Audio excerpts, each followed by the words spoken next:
Boa noite a todos. Vamos chamar a nossa companheira, a Lila Sacre, do Centro Espírita Humberto Campos, da Peruna, que vai nos falar essa noite.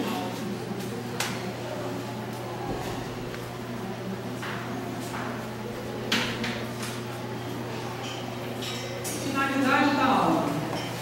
A alma, dissemos, vem de Deus, é em nós o princípio da inteligência e da vida, essência misteriosa que escapa à análise como tudo quanto dimana do absoluto.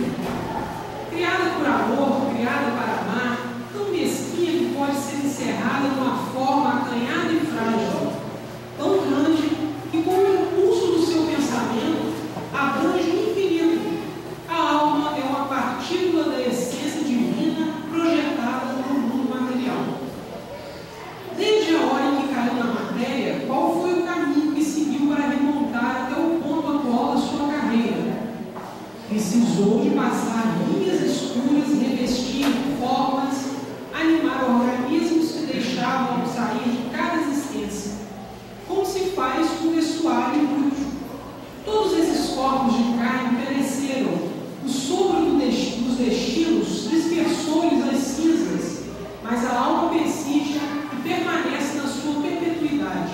Prossegue sua marcha ascendente, percorre as inumeráveis estações da sua viagem e dirige-se para um fim grande e apetecível, um fim que é a perfeição. A alma contém no seu estado, no estado virtual, todos os germes dos seus desenvolvimentos futuros. É destinada a conhecer, adquirir e possuir tudo. Como, pois, poderia ela conseguir tudo isso numa única existência? A vida é curta e longe está a perfeição. Poderia a alma, numa vida única, desenvolver o seu entendimento, esclarecer a razão, fortificar a consciência, assimilar todos os elementos da sabedoria, da santidade do gênio? Para realizar os seus fins, tem de percorrer no tempo e no espaço um campo sem limites.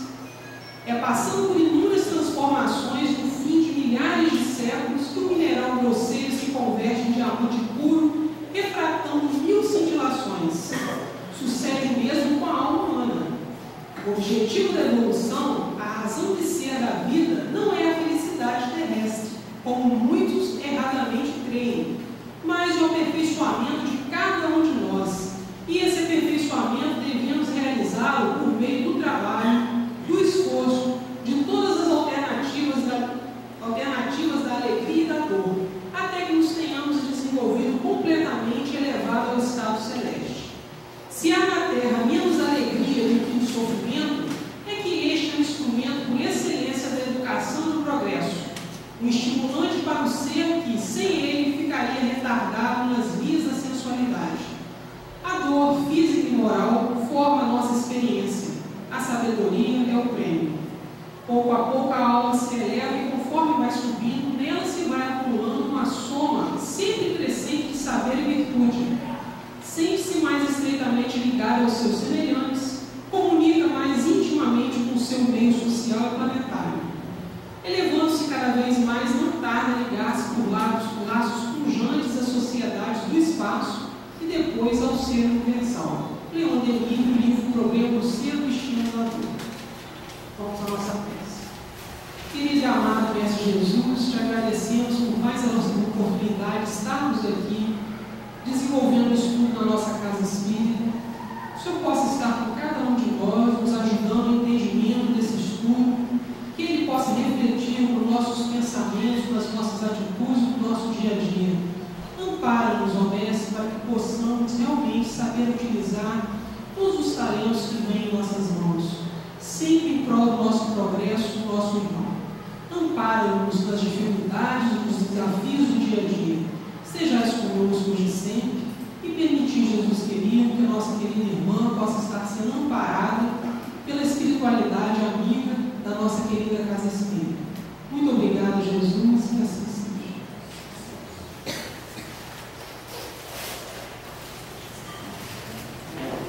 Boa noite a todos. Muito obrigada pela oportunidade de estar aqui. Bom, a palestra foi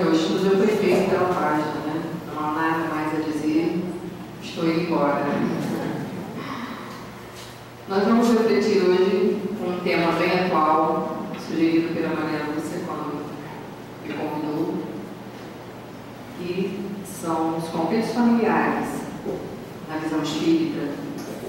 O que significa, essa relação conflituosa, já que nós, enquanto espíritas, sabemos o quanto nossas almas, nossos espíritos estão aí para crescerem com o sofrimento, com a dor e se desenvolverem.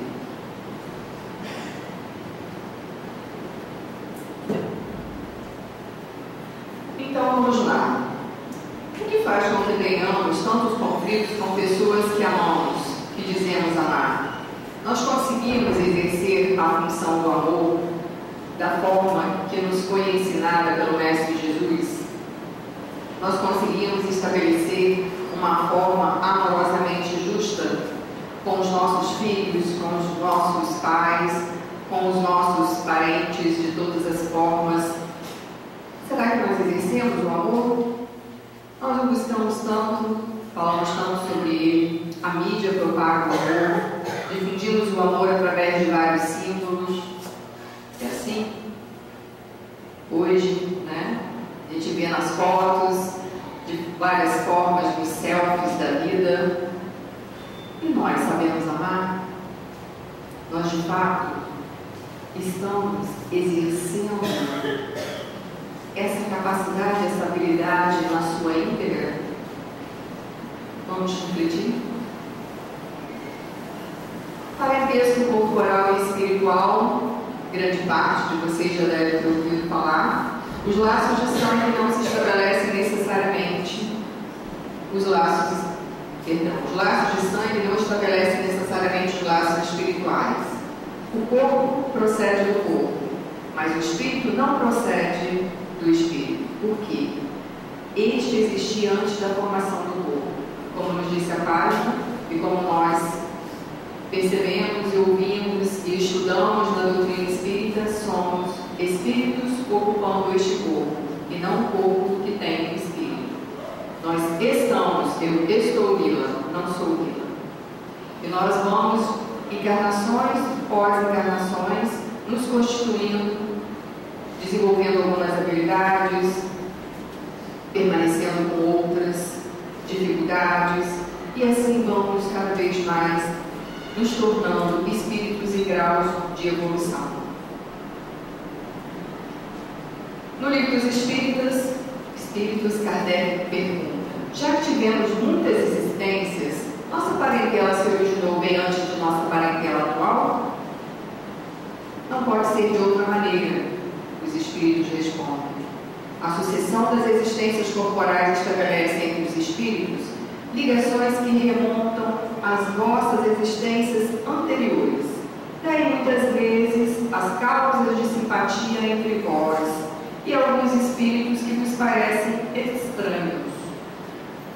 Todos nós aqui já vivemos experiências de chegarmos em lugares como eu estou aqui hoje, apesar de estar em Bom Jesus, uma terra que muito me acolhe, desde que eu comecei a trabalhar na região noroeste, mas muitas pessoas eu não conheço. Em quantos ambientes entramos e somos apresentados a alguém, logo fazemos aquela expressão: que pessoa antipática, que nitidez, nossa, que horror. E começamos a estabelecer já uma relação de antipatia. Não sabemos nada sobre a pessoa, não conhecemos a sua história, mas estabelecemos uma relação de antipatia. Muitas vezes eu fico até rindo, Eu não vejo novela, nada contra quem vê, mas eu não vejo.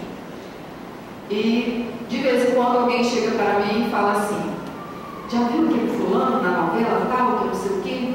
Não. É um personagem e as pessoas falam do personagem como se estivessem se colocando, como se a pessoa estivesse real. Ou vão falar sobre os ídolos, atores, pessoas que estão na mídia, e estabelecerem julgamento, e eu pergunto: mas você conhece a pessoa? Não. Como é que você sabe que a pessoa é desta forma, que ela tem tais e tais características? Eu não sei, eu imagino. E nós vamos imaginando. E através desse imaginário nós vamos também ficando refratários à proximidade e à possibilidade de evoluirmos. Aquela pessoa pelo qual temos antipatia pode ter, na verdade, uma ligação de outras encarnações conosco. E nós não temos ou dispensamos a possibilidade de estarmos resgatando isso. Porque nós também, nesta encarnação, repetimos vários hábitos nocivos de encarnações anteriores. E nós também, neste corpo dotado de limitações, de percepções que não nos permitem ver além dos nossos 5 sentidos, nós também estabelecemos uma coisa bem perniciosa, que é o julgamento. E nós vamos repetindo a história cada vez que nos encontramos com pessoas que não conhecemos nesta encarnação.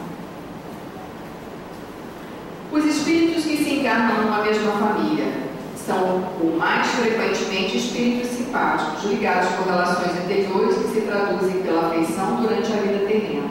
Está no Evangelho segundo o Espiritismo. Quando assim ocorre, os conflitos ficam minimizados. São espíritos simpáticos, ligados por relações anteriores. Mas não é sempre assim que acontece. E mesmo quando ocorrem esses espíritos simpáticos ligados pelas relações anteriores, também existem conflitos, porque nós somos intolerantes. Nós somos movidos pelo orgulho. Nós nos melindramos com muita facilidade. Nós escorregamos muito rápido. Muitas vezes a gente pode se propor, e tem que ser uma proposta diária, como nos diz Emmanuel, a cada dia, faça a sua, ele não usa essa palavra, mas eu vou usar, a sua intenção, o que você vai desejar fazer naquele dia. Se você não conseguir fazer 1 hora, ou você não pode começar por um dia, porque é demais para a gente. Então nós vamos começar com 1 hora, se não dá para fazer em 1 hora, vamos fazer em 15 minutos. Mas vamos fazer propostas de elevação e crescimento espiritual. Desta forma, nós vamos contribuir para que haja mais paz ao nosso redor, quando nós olharmos mais para aquilo que nós precisamos desenvolver no nosso ser interior, no nosso ser espiritual. De onde vêm as semelhanças morais de que algumas vezes se notam entre pais e filhos? Ele falou, espíritos simpáticos atraídos pela similitude de suas inclinações. Facílimo, né? Aqueles que são similares, que maravilha, pensamos iguais, temos a mesma sintonia, o mesmo ritmo de vida, tudo zen. Tudo zen? Nem sempre, né? Quais são as funções da família? De nutrição, proteção, alimento, afeto, educação, espiritualidade e instrução. Espiritualidade tem ficado esquecida essa função. Normativa, orientação, responsabilidade, disciplina, respeito, regras, autonomia, limite. Nós, enquanto família, também podemos estabelecer limite. Não só para os nossos filhos, mas para todas as pessoas que nós conhecemos. Começarmos a perceber a ética. A ética está dentro do limite. Nós perdemos essa noção de limite.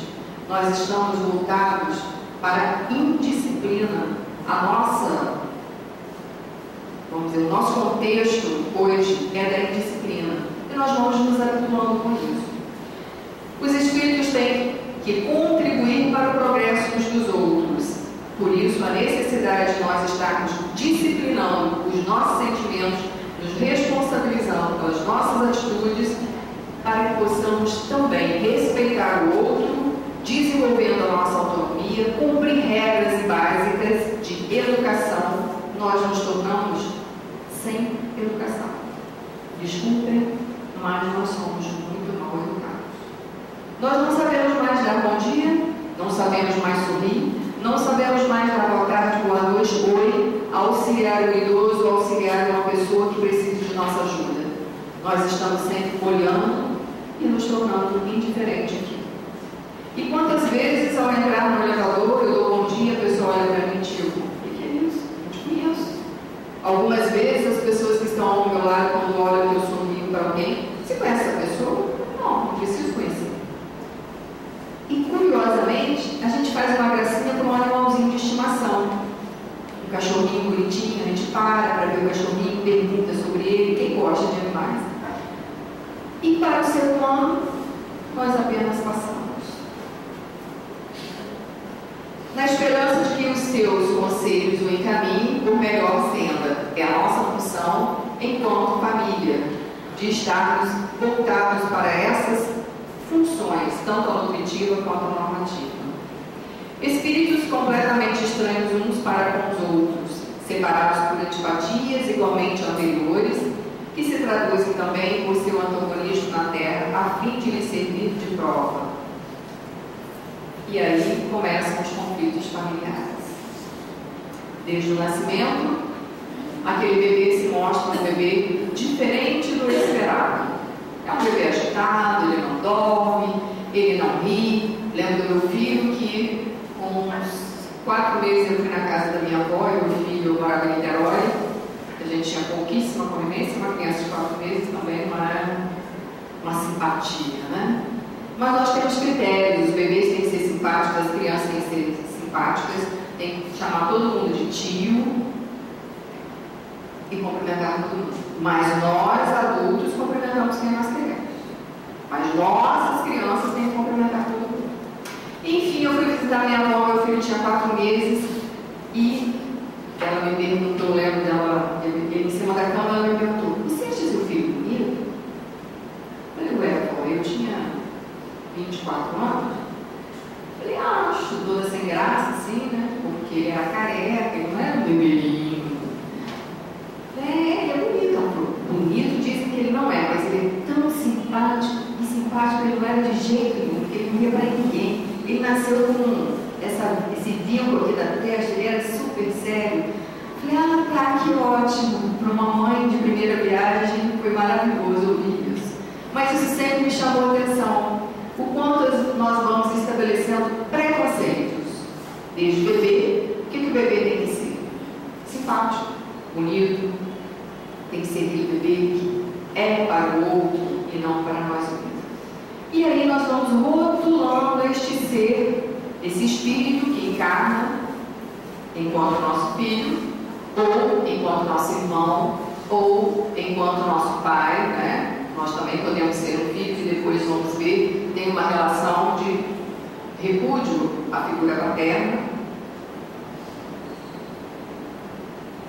Esse bebê vai crescendo, ouvindo vários adjetivos pejorativos, que ele é impossível, que ele é terrível, que ele é mal-humorado, que ele não dorme, que ele é ruim, você é ruim, você é uma criança ruim. E aí nós estamos evocando, convocando quem para estar conosco? Porque se aquele espírito é um espírito antipático, né? De antipatias anteriores, e nós vamos todos os dias: você é ruim, você é ruim, você é ruim, você é antipático, você é impossível, você... E esse fulaninho bota fogo na casa. O adulto hoje gosta de encher os pulmões e falar assim: meu filho é terrível. Nós estamos convocando que habilidades desse espírito? Ou nós estamos remetendo esse espírito às lembranças de vidas anteriores, onde ele traz essas dificuldades, e aí elas, com esse fermento, ela vai fazer o que? Essas dificuldades vão florescer, brotar, vão crescer, vão se fortalecer. Então, o que nós estamos convocando quando nós estamos na família? Se nós estamos num dia negro, tanto com espíritos simpáticos ou com antipáticos, qual é a nossa função ao entrar num ambiente onde nós estamos sentindo que há sombras? Fazer luz. Nós somos luz. Como nós fazemos essa luz? Fazendo prece, que é a nossa maior proteção. Eu ia falar arma, mas arma é um termo muito ruim para a prece. Nosso maior fortalecimento, nossa maior condição, nossa maior aliada é a prece.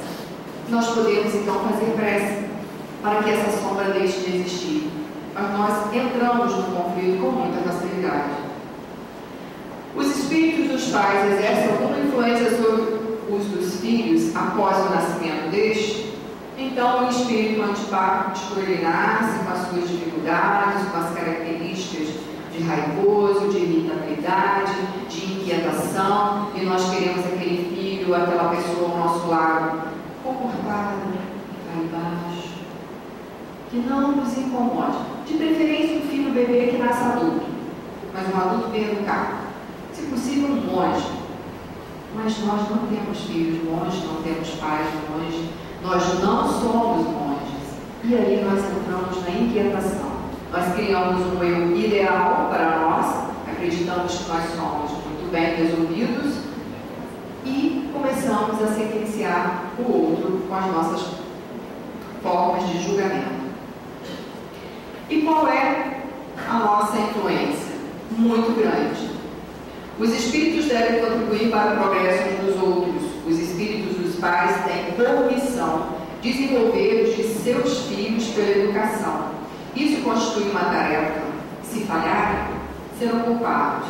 Vamos ser responsáveis. Somos responsabilizados.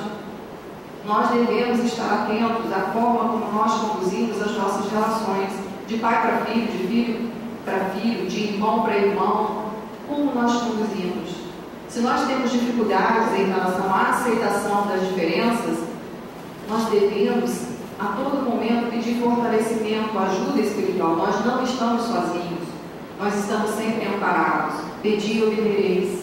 Se nós pedirmos, se nós fizermos prece, se nós vigiarmos os nossos pensamentos, nós podemos disciplinar os nossos sentimentos e parar de emanar tanta raiva, tanta ira, tanto sentimento negativo para os que estão próximos a nós. Uma história também que eu nunca relatei, mas ela está na minha cabeça, não é por acaso, e eu vou falar aqui. Eu tenho um irmão especial. E esse irmão, quando nasceu, minha mãe tinha 18 anos numa cidade do interior, e ele foi extraído a fórceps. Isso deu um traumatismo craniano para esse irmão, e segundo o médico ele não sobreviveria, e ele surpreendeu a medicina. Na época não tinha nem incubadora, ele foi aquecido com bolsa de água quente e alimentado com conta-gotas, como para vocês verem que nada por acaso. E não é mesmo. Bom, quando eu nasci, eu fui falando, ele ainda não falava, eu ensinei ele a falar, e quando eu me tornei, assim, devia ter uns 8, 9 anos, eu comecei a me perguntar por que motivo eu tinha um irmão daquele jeito. Por que meu irmão não falava direito? Por que meu irmão era assim? Por que na escola começaram a ter alguns problemas? Ele conseguia estudar até uma série.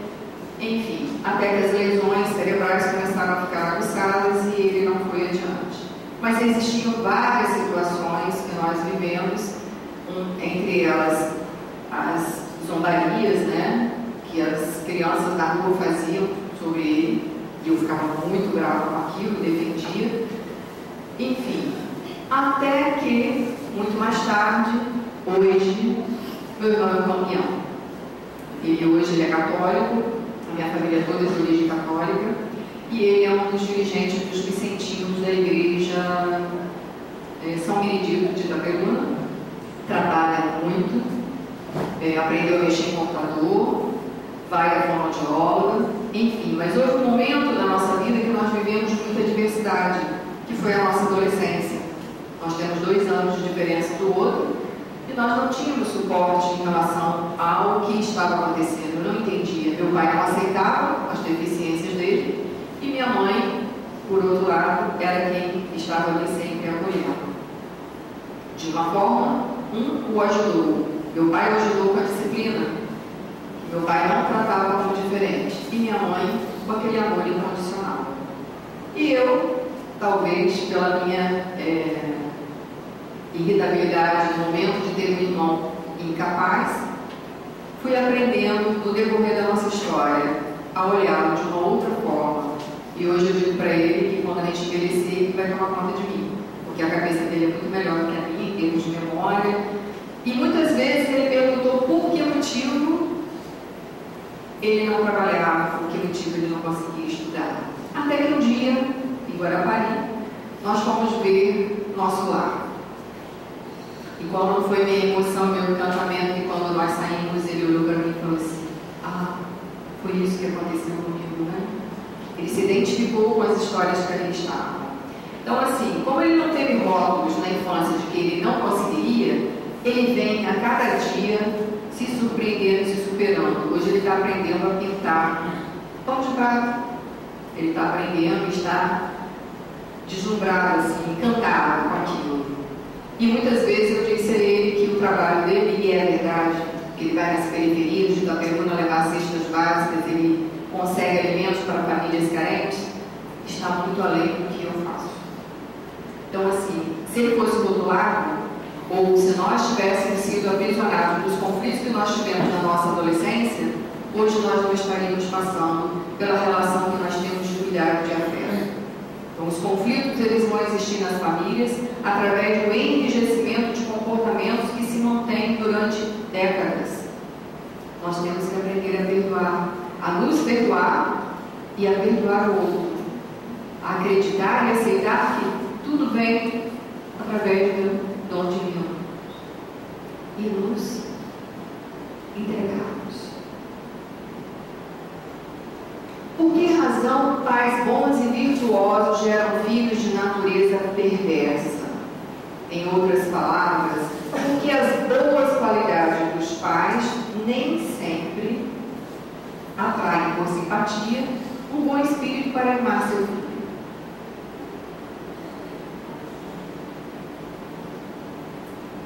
Um mau espírito pode pedir bons pais, na esperança de que seus conselhos o dirijam por um caminho melhor, e muitas vezes Deus o atende.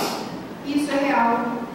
Nós é que muitas vezes desistimos dessa função, acabamos, como eu disse, sentenciando a relação, seja com o filho, seja com o irmão, seja com o pai. Meu pai é enjoado, meu pai é isso, meu pai está velho, meu pai está caduco, meu pai me aborrece, ou minha mãe é dessa forma, e nós vamos nos aprisionando e aprisionando as nossas relações em julgamentos, em verdades absolutas, que nós próprios criamos para nós, mas que nas verdades elas são relativas.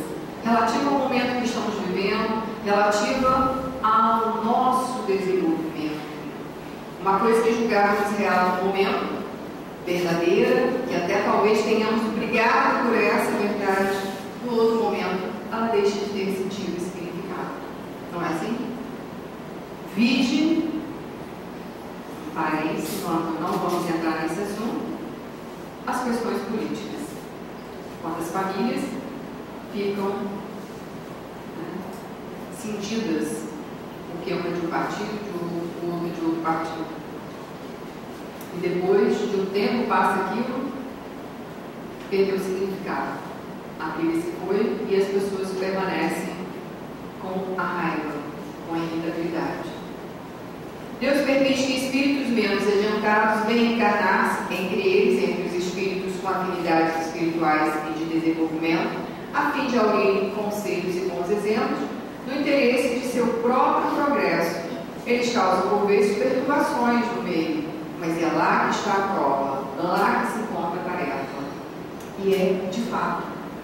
Quantas vezes eu vejo as pessoas no limite máximo de quase desistir da relação com o filho e vai lá e, quando ele está quase indo, o resgata. Assim como já ouvi várias vezes vários cristãos e até mesmo espíritas dizerem: meu filho é assim, vou ter que conviver com isso, né? É do espírito. Então não há mais nada para fazer. Eu me lembro quando eu trabalhei no colégio de exame que tinha uma senhora, não me lembro o nome, também me interessa, que ela tinha 3 filhos adotivos e um biológico.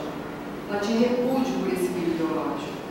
A diretora uma vez a chamou, a coordenadora, para conversar sobre a capacidade do filho, como que ele era inteligente, e ela disse para a diretora da escola que se ela achava isso tudo do filho dela, que ela não queria mais aquela escola, porque o filho dela não era nada daquilo. E fez um diagnóstico totalmente negativo, de significados pejorativos, enquanto os adotivos, ela cuidava, abraçava, acolhia pelas antipatias. E de fato, o menino, o adolescente, não tinha comportamentos nocivos desta forma, mas o rótulo é que determina o que a mãe achou, o que o pai acha, as antipatias vão fomentando esse tipo de relacionamento conflituoso. E para surpresa, esse garoto fez 3 faculdades federais. Se ele fosse tão ruim assim, como ela dizia, ele não teria conseguido. Cursou 3 cursos em 3 universidades federais. 2 irmãos consanguíneos podem se repelir-se, como vemos todos os dias. Na história do cristianismo, isso aconteceu, aí existe sempre a rivalidade, e sempre existiu, e nós nos habituamos a falar sobre isso. Irmão com irmão não se dá. Às vezes, pela antipatia, vão sair, vão estar na mesma família, e aí acaba acontecendo o distanciamento. E outras vezes, existem os escolhidos, os eleitos na família. A família como um time de futebol. Ela tem o zagueiro, ela tem aquele que faz mais gol, tem aquele que está sempre no banco de reserva, cada um vai ocupando uma posição. E existem aqueles entre irmãos que se sentem no banco de reserva. E para sair do banco de reserva vale tudo. Até chutar a bola para fora do campo. Para todas as vezes o jogador ir lá pegar. Então, como é que nós estamos equilibrando essas relações e auxiliando aos nossos irmãos, né, e irmãos consanguíneos a estarem em equilíbrio? Quantas vezes um comentário pernicioso, um comentário mal colocado, desencadeia, desenvolve a irritabilidade entre os irmãos. As comparações. Fulaninho, você não é igual esse craninho, né? Poxa vida, seu irmão na sua idade não fazia nada disso. Ah, você devia ser inteligente como seu irmão. Ah, você devia fazer isso. Ah, você devia fazer aquilo. Ah, você não podia fazer assim. Nossa, como você me dá trabalho? Eu nunca tive tanto trabalho assim. Hoje eu estava pegando o elevador para ir para o trabalho. A minha vizinha tem 2 netinhos. Um de 4 anos, eu acho que o outro tem 2 anos e meio, não sei, 2 anos. E o de 2 anos estava irritado. E ela começou, claro, sem perceber, a comentar como são diferentes. O outro não deu trabalho assim, falou outra criança. Fulaninho não deu trabalho assim, mas esse, como ele dá trabalho? Como ele é assim? Como ele é? Então nós estamos o quê? Plantando, como eu disse, nesse solo fértil dessas habilidades difíceis, né? Desses sentimentos difíceis, nós estamos colocando mais coisas, adultos, para que cresça essa irritabilidade nessa criança. E aí eu mostrei a chave do carro e ela disse: "Sai, só vai se você for, ele nem conhece o caminho." Aí eu peguei a chave do carro dela e disse: "Aqui, ó, a avó está indo para a escola." E entreguei a chave a ela e voltei do elevador e a criança desse caminho. Então, às vezes, o que falta no adulto é um pouco de paciência, ou muito. Nós vivemos no tempo da impaciência. Só a gente vê o trânsito, né? Aqui em Mogi deve ser uma maravilha, mas em Itaperuna a coisa está crítica. Avanço de sinais, tem guarda em todos os sinais agora, em todo o cruzamento. Mesmo assim as pessoas estão ultrapassando. Se vocês forem em Itaperuna, tenham cuidado na hora de atravessar, tem que ser na faixa de pedestre. E por falar em faixa de pedestre, eu me lembrei de uma situação de uma grávida e uma senhora com dificuldades na perna, hoje atravessando fora da faixa de pedestre, ali ao lado do Banco do Brasil, na outra pista em frente ao Banco do Brasil. E aí eu fiquei pensando o quanto nós nos colocamos em situação de risco. A faixa de pedestre, do outro lado, e as ruas, eu devia estar com uma gestação de 7 meses.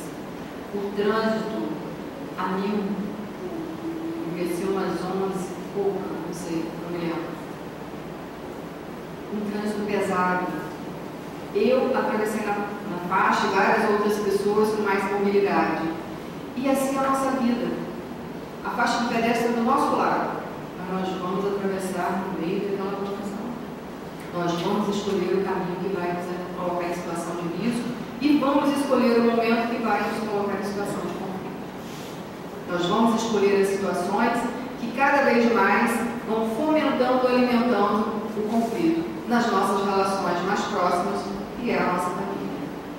O que se deve pensar dessas histórias de crianças que lutam no ventre materno? Existe essa lenda, né?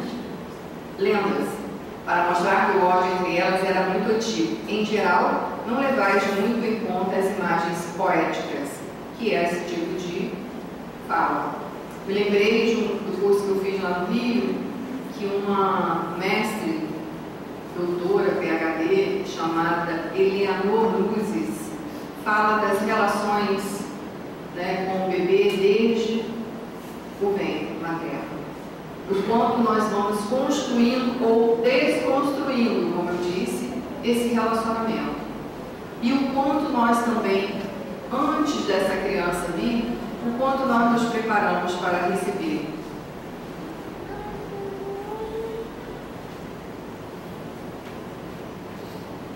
Eu estou falando sobre relação com filhos porque é esta relação que nós vamos dizer assim, hoje eu percebo que é a grande dificuldade de conduzir esse relacionamento, de determinar limites, de olhar a criança ou adolescente como criança e adolescente, não como adulto. De saber determinar um limite, de saber educar.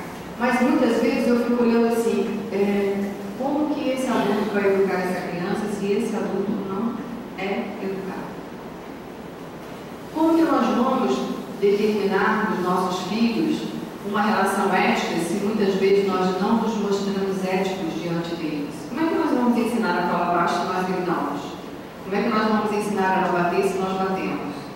Como que nós vamos ensinar a não falar mal da vida dos outros se nós falamos? Como que nós vamos ensinar a não julgar se nós julgamos? E como que nós vamos acolher os nossos idosos, os nossos pais, os nossos avós, se nós acreditamos que vamos ser eternamente jovens? E nós não vamos passar por aquilo, que aquela deficiência só está no outro e não nós mesmos. Joana de Ângeles nos diz, desculpe o meio torto, porque a minha técnica não é tão boa, é da lei divina que o infrator renasce ligado à infração que o caracteriza. Aquele que nasce como um filho rebelde pode ter sido um pai desajustado na outra encarnação e vem para esse meio para poder disciplinar essa rebeldia. A justiça celeste estabeleceu que a sementeira tem caráter espontâneo, mas a colheita tem impositivo de obrigatoriedade. Nós nos obrigamos, nós conduzimos a nossa vida, a nossa história, as nossas relações e iremos colher aquilo que nós estamos semeando. O esposo negligente de ontem, hoje recebe no lar a antiga companheira nas vestes de filha ingrata e maldizente. A nubente atormentada que no passado desrespeitou o lar, acolhe nos braços presentes o esposo traído, vestindo as roupas de filho insidioso e cruel. O filho rebelde, o filho que não ouve, o filho que se afasta, o filho que não quer cumprir regras. O companheiro do pretérito culposo se reivindicula pela consanguinidade à vítima, desesperada, reencontrando-a em casa com um irmão impenitente e odioso. Aquele irmão que desperta raiva, que nos desperta ira, sem mesmo ter, às vezes, algum comportamento tão nocivo assim, mas que nós olhamos e tudo irrita.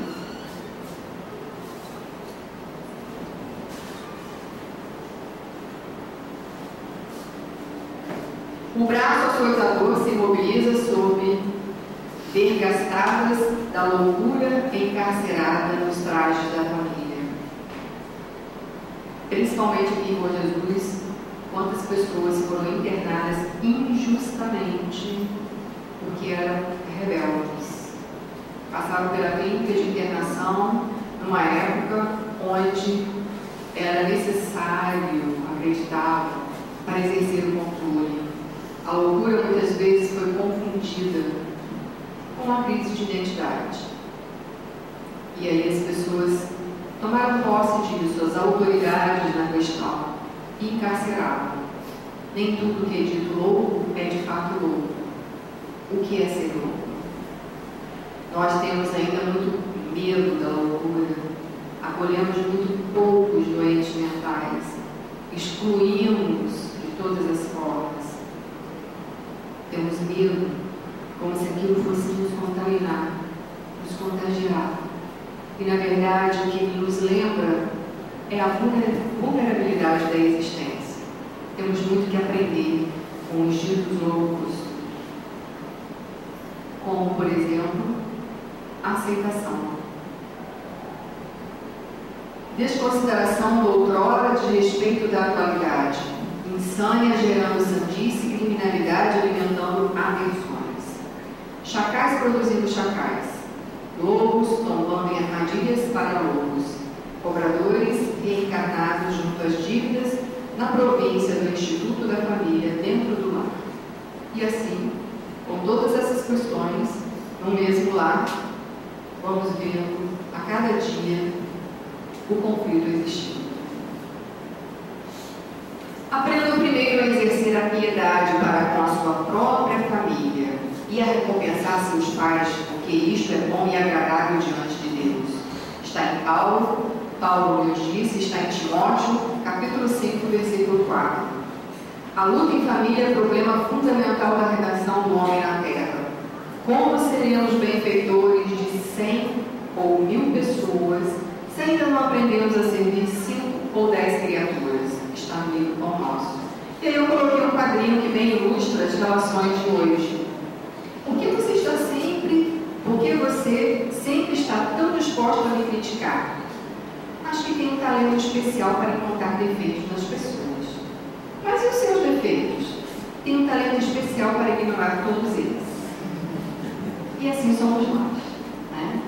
Apesar de esse talento especial de ignorar todos os nossos defeitos, camuflar uma grande coisa, um grande sentimento que todos nós trazemos em maior ou menor grau, que é a baixa autoestima. Se nós realmente acreditássemos na divindade, na bondade divina, nós não ficaríamos nos sentindo tão relegados por Deus. Se nós reconhecêssemos o quanto somos filhos mimados, que nós todos temos as nossas babás, os nossos anjos, os nossos espíritos benfeitores, nós reconheceríamos o incondicional amor de Deus para conosco. Mas nós vemos Deus como nós vemos uns aos outros.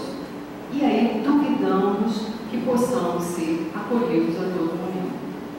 Então, essa ideia de que nós ignoramos os nossos defeitos, ela é apenas na superfície. Ignoramos para ter uma atitude de combate em relação ao próximo. Porque intimamente nós nos melindramos. E se nós nos melindramos, está atrás desse melindre e muito arraigado o nosso orgulho. Porque acreditamos que não podemos ser contrariados. Mas somos contrariados a todo momento. E aí, como nós vamos viver? E a nossa autoestima vai sendo camuflada por essa questão de não tenho nenhum tipo de defeito. E vou olhando para o outro e apontando os defeitos do outro. Porque desta forma eu distraio a minha mente. Eu só vou estar olhando para o que o outro faz, para o que o outro diz. E é um grande perigo isso, né? Porque nós nos sentimos juízes na vida dos outros. Uma palavra maldita, ela pode devastar a identidade alheia. Uma palavra bendita, ela acolhe tanto, e nós temos tanta dificuldade na nossa sociedade de estar falando o bem. Meu celular ficou sem bateria por 20 minutos e descobri que tem um pessoal morando na minha casa. Até sentei na mesa com eles. Acho que é minha família. É bem a geração hoje, é bem as comunicações que hoje acontecem, né? Quantas vezes, em vários lugares, a gente vai a um ambiente e as pessoas estão no WhatsApp, se comunicando pelo celular. Um adiante da outra, mas hein? O que foi mesmo que você falou?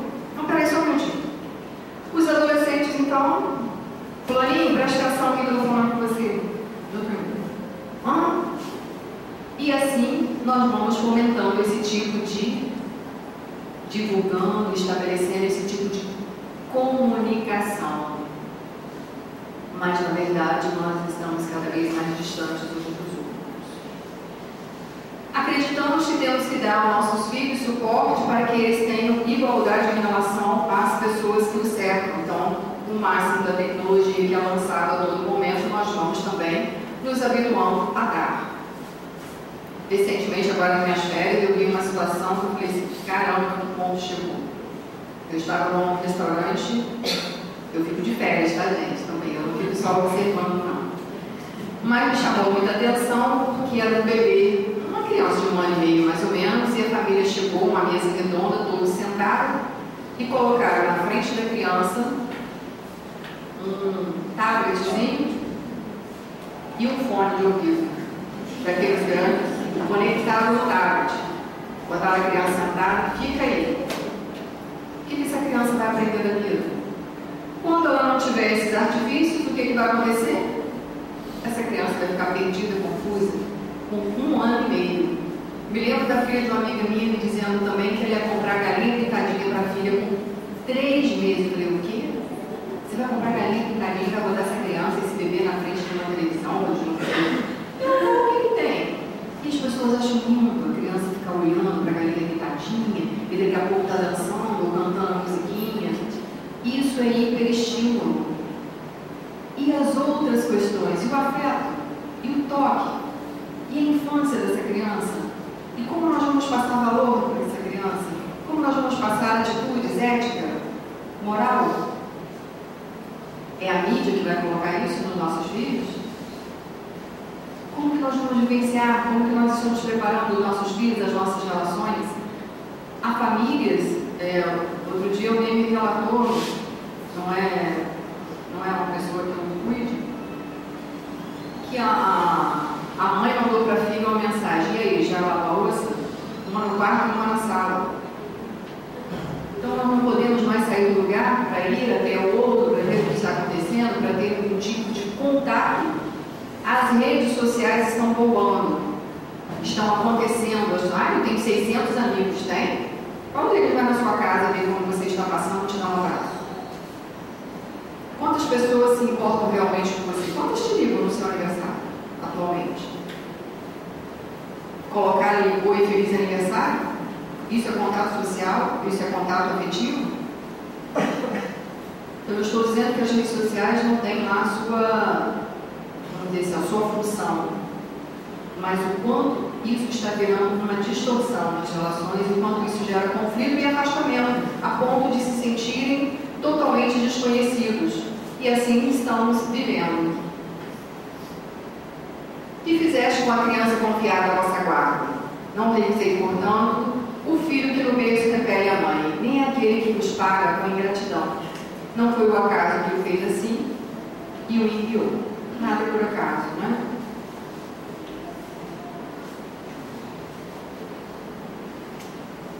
Bom pregador e mau servidor são títulos que não se coadunam.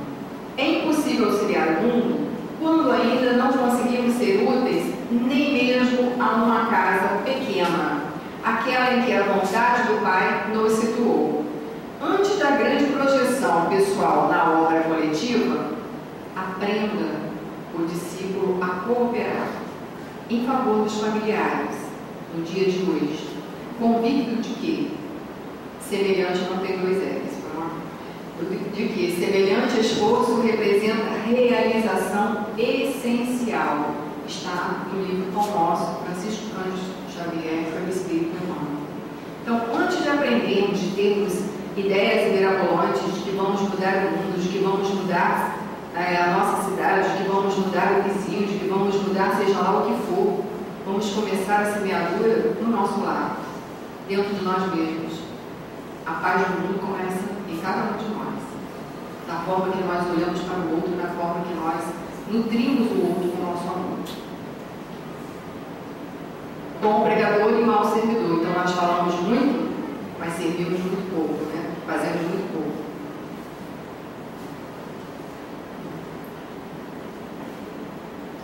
A ingratidão é um dos frutos mais imediatos do egoísmo e sempre revolve os corações virtuosos.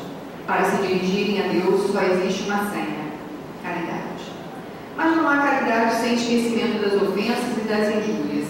Não há caridade com ódio no coração e sem perdão. Se a cada dia que nós formos ofendidos, injuriados, nós tivermos a atitude do perdão, nós estaremos plantando, semeando menos conflitos e mais harmonia. Todos os males têm sua origem no egoísmo e no orgulho. Quando os pais tudo fizeram para o adiantamento moral dos filhos, se não conseguiram êxito, não tem o que se lamentar e sua consciência estará tranquila. Recentemente me contaram uma história emocionante. Um jovem que desde a adolescência se rebelou, rompeu com várias questões, não saiu de casa, mas deixou de estudar, estava vivendo coisas que agredem uma família, vamos dizer assim, no contexto de cuidado, de amor e de afeto. E aí esse jovem usou drogas, bebidas, e recentemente ele foi numa cachoeira lá perto de Itaperuna com alguns amigos, e aí ele bebeu todas, e os amigos também, só que ele dormiu perto da cachoeira, ele borrou, né? O terror etílico fez ele dormir, adormecer, ele mais um amigo. Os outros foram embora, deixaram os dois lá. Ele acordou com a água aqui no pescoço, e segundo ele, uma voz o tinha chamado 3 vezes. Na terceira vez ele acordou. Quando ele viu como ele estava, que os amigos tinham ido embora, isso já era quase madrugada, ele foi embora a pé para Itaperuna descalço. Ele ficou tão chocado com aquilo tudo, descalço, sem relógio, sem nada, sem nenhum objeto dele. Um dos garotos que tinham ido para casa ligou para a mãe do segundo que tinha ficado lá, que chamou a polícia e foi até lá para resgatar o filho. Quando chegou lá, não encontrou, a polícia foi embora. Ela não ficou satisfeita, lógico, ia deixar o filho ali, ela não sabia onde ele estava, era madrugada, chamou o corpo de bombeiros e acharam esse outro jovem e as coisas do primeiro jovem que tinha ido embora. E o que ela fez, sem saber se ele tinha morrido ou não? Ela ficou aguardando até o dia seguinte para descobrir quem era a mãe e ir até essa mãe, que não sabia de nada. E assim, o que aconteceu? Esse jovem que quase morreu teve uma grande mudança em sua vida, que ele percebeu que ele tinha sido salvo, eles são evangélicos, e ele se sentiu, ele acredita, né, que foi o chamado de Deus que o tirou daquela situação, e nós, enquanto espíritas, sabemos que ou aprendemos pelo amor ou pela dor, e no caso dele, ele rompeu aí com todas essas amizades e passou a ter uma outra conduta de vida, e assim está sendo. Para se afastar desses jovens, ele até não está conseguindo ir à faculdade, tamanho trauma que ele ficou, né? Ele está passando por estresse pós-traumático, mas que é benéfico, que essa dor o situou novamente na vida e o situou diante de Deus.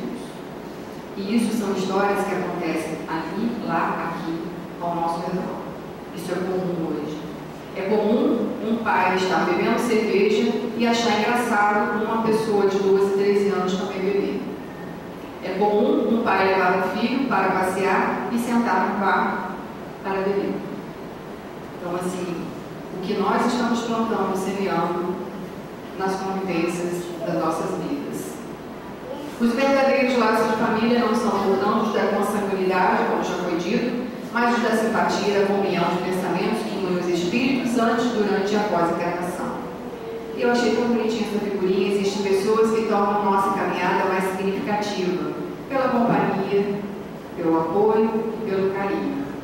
E se pudermos ser essa boa companhia na caminhada de cada um, nós vamos conseguir ter mais carinho e menos adoecimento.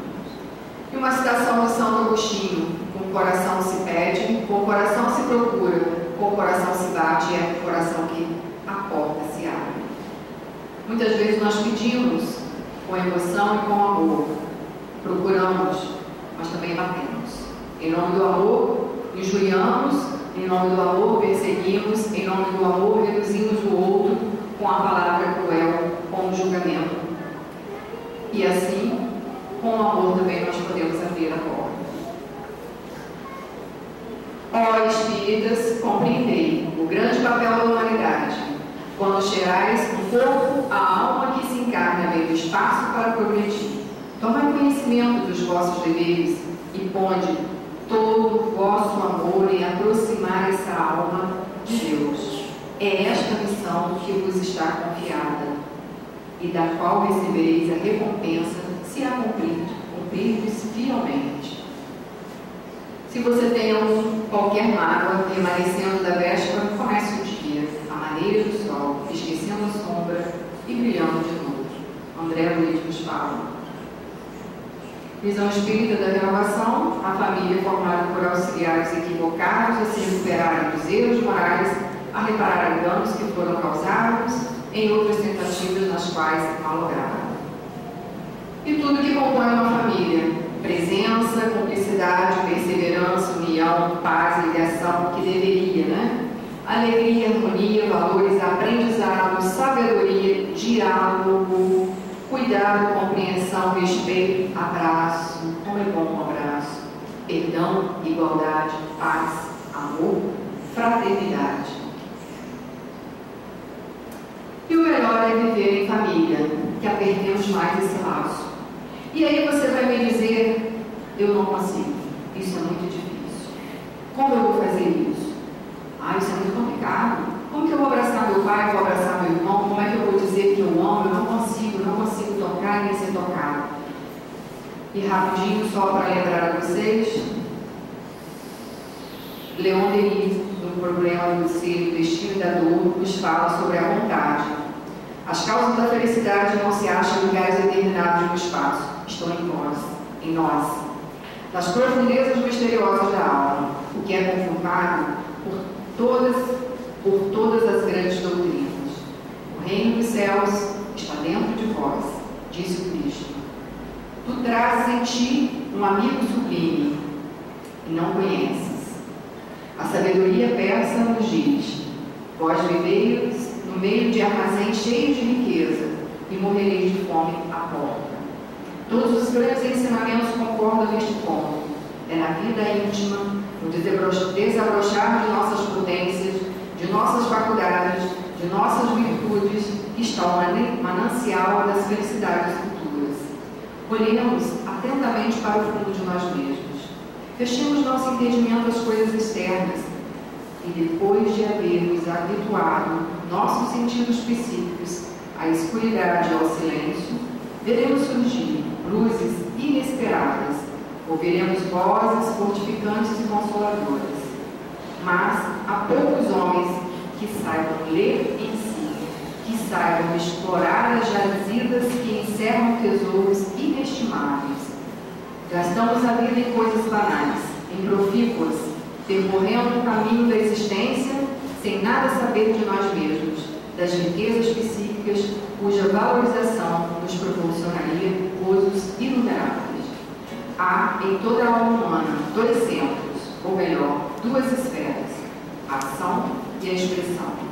Uma delas circunscrita à outra, manifesta a personalidade. O eu, com suas paixões, suas fraquezas, suas mobilidades, sua insuficiência, enquanto ela for a reguladora do nosso proceder. Temos a vida inferior semeada de provações e males. A outra, interna, profunda e imutável, é ao mesmo tempo a sede da consciência, a fonte da vida espiritual, o templo de Deus em nós. A vontade é a maior de todas as potências. É, em sua ação, comparável ao imã, a vontade de viver, de desenvolver em nós a vida, atrai-nos novos recursos vitais, tal é o segredo da lei da evolução. A vontade pode atuar com intensidade sobre o corpo fluídico, ativar-lhe as vibrações e, por esta, apropriá-lo a um modo cada vez mais elevado de sensações. É oxidar com a vontade, ela pode agir tanto no sono como na vigília, porque a alma valorosa, que para si mesma estabeleceu um objetivo, procura-o com tenacidade em ambas as fases de sua vida e determina assim uma corrente poderosa que mina devagar, silenciosa e silenciosamente todos os obstáculos. Que possamos então exercer da nossa vontade de todas as formas. Mulher que se volta.